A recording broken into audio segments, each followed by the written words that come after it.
maar dit gebeur nie.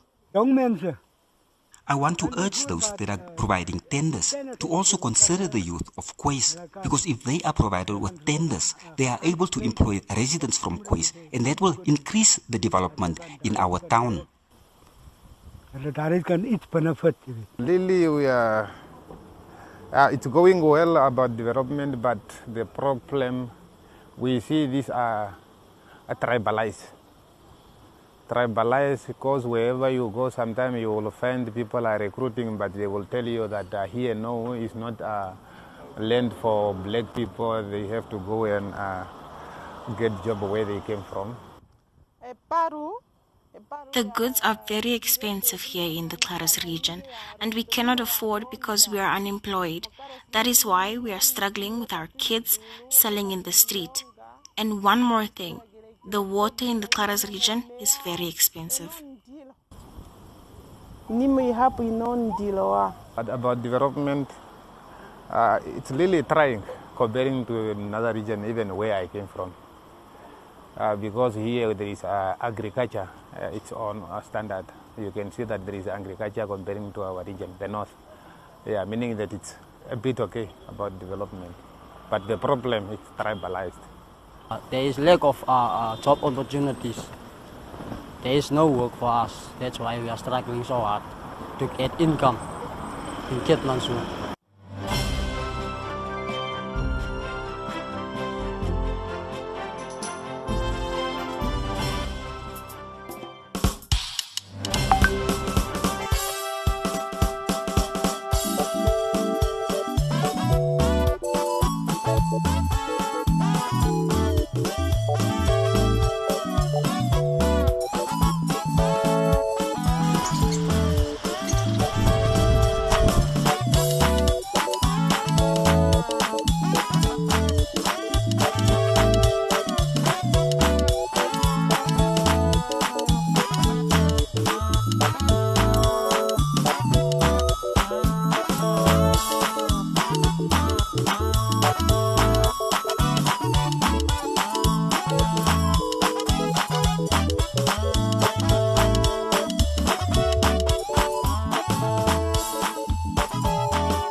Indeed, the beautiful terrain there of the Kharas region. Also sentiments there from the people of the Kharas region as far as they are concerns pertaining to development in the region. As promised, I have two esteemed guests this morning, of course, well versed with the affairs of the Kharas region. They are Anita Kharas, as well as Charles Josop, of course, both entrepreneurs here in the Kharas region, specifically Kitmansu. Good morning to you once more. Thank you so much for being with us this morning. Good morning, Mr. Nishishi. Thank you for having us. I'll start with the lady, Charles. We'll be gentlemen this morning. Anita, firstly, from where you sit, of course, we heard about the number of issues that people are concerned about. What do you make of the state of affairs here in the Kharas region? As far as development is concerned, how much progress have we made? And what would you say are the areas that we're still lacking in? I think it's very clear from the inserts that we've just seen that there are issues, work needs to be done, and many of the issues have just been promised. Yeah. And I'll be brutally honest, for the past couple of years, the past 3 years, we haven't really seen any tangible development in the region, all just word instead of action. And it's basically because of two poles, because the leadership is pulling in two different directions instead of coming together. And this needs to be addressed. We need unemployment to be tackled. We need the land issues to be tackled. Yeah. And we really need to get to the grassroots also and see what are the basic commodities and needs that the people have in order to live a dignified life. Absolutely. Charles, from where you sit, what is the state of affairs here in the Kharas region? Yes, as my colleague alluded, the problem is real on ground. Yeah. We are struggling getting employment, also land to for housing, yes, as well as for grazing, etc. We are people with livestock. Yeah. We're suffering with land, and with a few days with this very cold weather here. It's unfortunate that due to the weather conditions, some of the farmers lose their crops, their livestock, etc. But yeah, the main problem here is coordination, cooperation, to work together as leadership as well with the communities.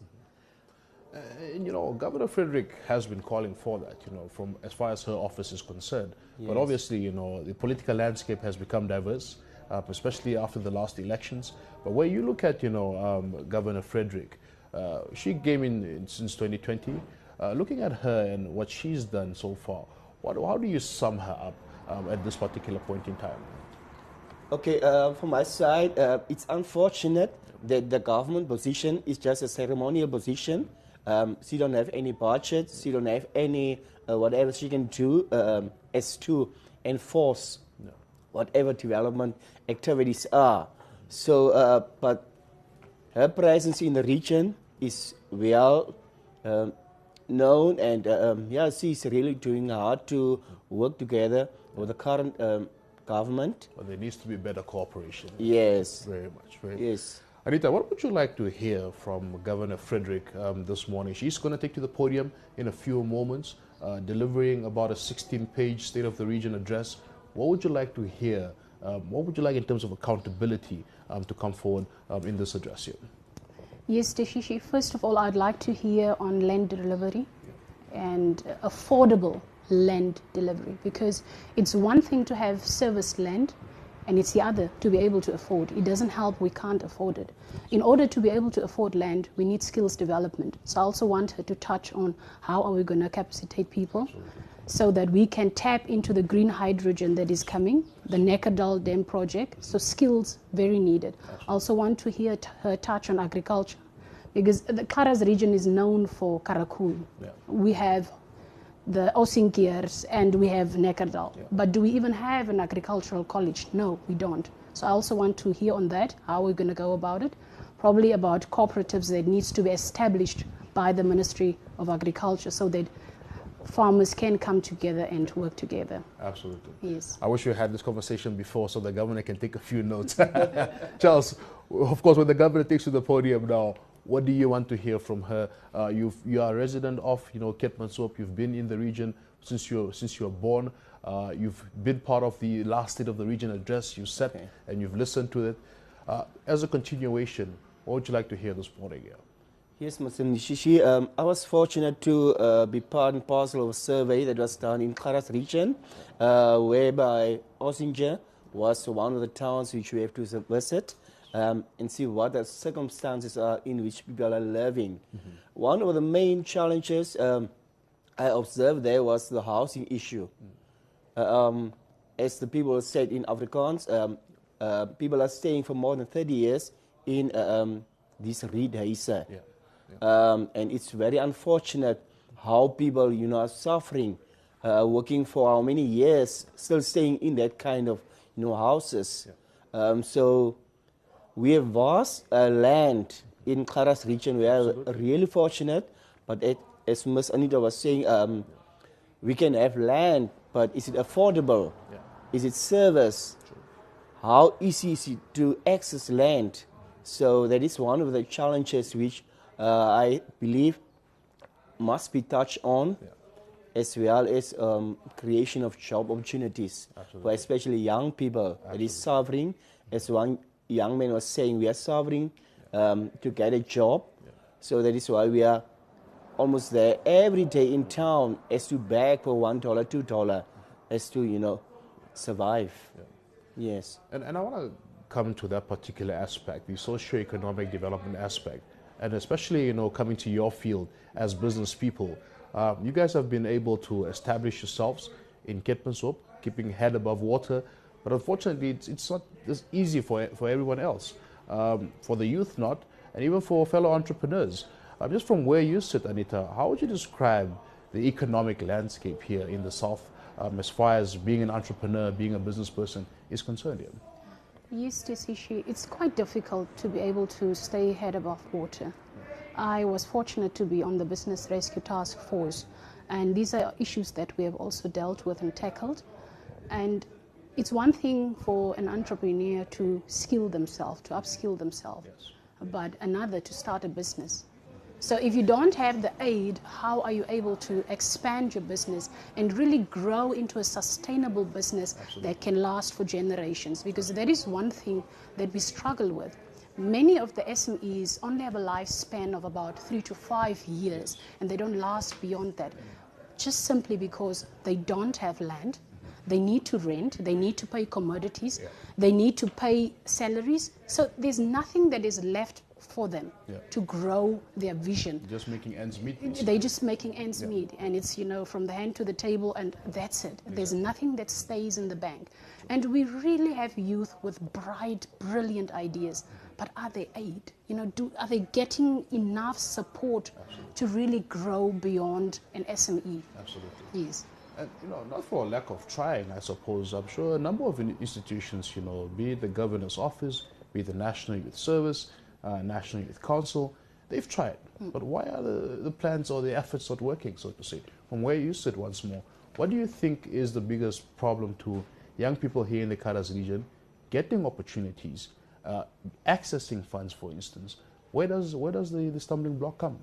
I think the stumbling block comes actually when collateral is required, because many of the schemes that come out, even the Bank of Namibia schemes, you know, they require collateral. And if you don't have it, and I've said it before, if my father doesn't even have a bicycle, how am I going to have collateral? But I could be sitting with a brilliant idea that can really employ 10, 20 people. But because of that, that is the biggest stumbling block. And then we are not unappreciative of efforts. Because I know there is Ministry of Trade and there are equipment schemes and stuff, but it's not enough. Because it's one thing to get a machine, but you need more than that. So we really need to look at crafting models that will be there for years to come. Because the way to go now is entrepreneurship. People graduate, but there are no jobs. And they need to develop themselves, they need to become self-employed. But is the market open for that? No. And how are they going to start if the banks are not coming on board? If the government is not coming on board? And to start a business, it's not 20,000 or 10,000. It's a lot of money that needs to go in that. And we really need support. Charles, you form part of a wonderful initiative, the Ketmansop Expo. I believe it's hosted at this particular hall, just a stone throw away from here. Yes, from where you sit, you know, your assessment of the business environment here, what do you make of it, firstly? Yeah, I'm real grateful to be part and parcel of this organizing team, whereby I'm the leading person of this organization. And yeah, for the past 10 years, I'm involved with all the activities. I started as the coordinator for exhibition stalls, where I deal with all exhibitors. But the current economic situation contributes that the exhibitors become lesser and lesser. And especially with COVID pandemic, we really struggle. And due to this, we could not hold the expo for 2 years. And after that, we really started to see whether we can have some people that can be interested to be part and parcel of it. And we are fortunate organizing this event again this year from the 31st of October up to the 4th of November. And we really expect a great number of people as the dates are also really fit, I think, or believe, for all the business people to be part of this year's expo. Yeah, very much. The other thing which I can also add to what my colleague said was the collateral issue, the requirements, especially at the universities, at the banking institutions, that is making more difficult for our people on the ground, you know, to be part and parcel of the economic situation in the country. As I was saying, currently I'm doing a certificate in local government studies, whereby economics is part of the curriculum of the course. And one of the questions that was asked was about the high debt which we had in the foreign countries, which makes it very difficult for us as a country also, you know, to create more resources. Absolutely. Yeah. Because with that, it's very difficult, to have that relationship whereby we can create more opportunities for our people. Absolutely. Absolutely. Yes. Of course, I understand that, Governor Aletta Frederick is getting ready to deliver her address in a short bit. Of course, as we bring you this 2023 State of the Region address by Aletta Frederick. She is the governor of the Kharas region, and we now cross over to her here at the Keetmanshoop Moth Hall.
Thank you very much, Director of Proceedings, our Acting Chief Regional Officer of the Kharas Regional Council, Mr. Benedictus Diergaard, Honorable Regional Councillors and Local Authority Councillors that are present, invited guests, all line ministries that are present, the Swabo Party Regional Coordinator, and also representatives of various opposition parties that are present. Fellow Namibians, good morning. Good morning. As I fulfill my constitutional obligation to deliver the State of the Region address in accordance with Article 110A, Sub-Article 5, your attendance is both an honor and privilege. Although the mentioned article stipulates that the regional governor shall address a council meeting to report on government activities each year following the head of state, the nation address, I regret to inform you that for the third consecutive year, my formal request to the council to convene a special council meeting to hear the State of the Region address was denied without explanation. My assumption is that the Regional Council does not want the public to know what they have done with the funds that were provided for regional development. In light of this, please be informed that Council has made itself collectively guilty of violating the oath of office. It indicates a publicly elected official willful or deliberate disregard for performing their constitutional responsibilities. Let me remind all politicians of their oath of office, and I quote, I do hereby solemnly swear and sincerely promise to be faithful to the Republic of Namibia and to uphold and defend the Namibian Constitution and the laws of the Republic of Namibia. As you have observed, I walk in with the Constitution of this country, which is the supreme law. Despite the above, we owe it to the public to report on the activities of the government, and I will not shy away from this important obligation. Therefore, I deem it necessary as the regional governor to use this ideal platform that has been created by the Ministry of Urban and Rural Development and the national broadcaster to ensure that I carry out my mandate. It is the duty of those holding public and political offices to account and inform the public of how the government has performed. This is a component of good governance that builds public trust in governmental institutions gradually but firmly. I will be reporting on the activities of the national, regional, and local government offices and agencies within the region during the period under review. Furthermore, this address will provide an overview of how the Harambee Prosperity Plan, National Development Plans, and our strategic development plans were carried out through the fiscal year 2022 and 2023. Fellow citizens, The COVID-19 epidemic presented serious concerns that had a significant impact on learner preparation and performance from 2020 to 2022, and its effects will be felt for several years to come. Despite this, the Directorate of Education did, however, declare the following outstanding achievements. At least 6 schools in the Kharas region claimed the overall first position nationally in subjects offered at the grade 11 and SSCO level, as well as the overall first position nationally in the subjects offered at the 2022 advanced subsidiary level, AS level, as you know, and in the national examinations. Can we give them a round of... The region has enrolled 82 learners on AS level and 189 on ordinary level in 2023. Sadly, out of a total of 726 learners who registered and sat for the national examinations in 2022, only 209 qualified to proceed to grade 12. I'm glad to be informed that the teachers and learners of Kharas Primary School and hostel move into the newly built state-of-the-art building. As we prepare to be part of the rapidly developing fourth industrial revolution, and as technology becomes more prevalent in our daily lives, the Governor's Office has identified the need to assist and lobby for support in restoring the terminated and scaled-down computer and technical training programs at 2 centers in Keetmanshoop. The 2 centers that were identified were the Women for Action Development Center, known as WAT Center, and the Keetmanshoop Multipurpose Youth Resource Center. I'm proud to announce that both centers are now fully equipped and operational, following the generous sponsorship from TICA that refurbished and equipped the Keetmanshoop Multipurpose Youth Resource Center computer lab with 19 new computers, chairs, and 1 projector at the cost of over 350,000 Namibian dollars. Let's give them also a round of applause. As well as the NAMTEP Dep Marine Foundation, who has sponsored the Women Action for Development Center with much needed equipment valued at 200,000 Namibian dollars. Investment in the education sector will never be enough to match the boundless benefits and intangible advantages for the entire country. Therefore, the return on investments always outweighs the cost, so let's not be afraid to make educational investments. I want to applaud the Dep Marine NAMTEP Foundation in TICA again for being the glimmer of hope for the young and jobless in this region. I encourage people of all ages to enroll in courses offered by these institutions in order to improve their skill sets and standard of living. I'm also delighted to report that 13 classrooms are being built in the region as part of the emergency construction initiative of our government. Employment prospects are anticipated to rise as a result of significant socio-economic projects like the Nekerdal Dam Phase 2, green hydrogen, and oil and gas industrial developments in the Kharas region. This will put more pressure on government services and the education sector in Keetmanshoop and Lüderitz respectively. In light of the above, the Governor's Office has requested the Director General of the National Planning Commission and the Minister of Economic Planning to reconsider the request of the Directorate of Education for funding for the construction of 2 new primary schools in Lüderitz and Keetmanshoop. The Directorate of Education has further reported that 8 classrooms were constructed at Osinger Primary School with a generous donation from MTC to enable the school to move away from the platoon system, and it was already inaugurated. The government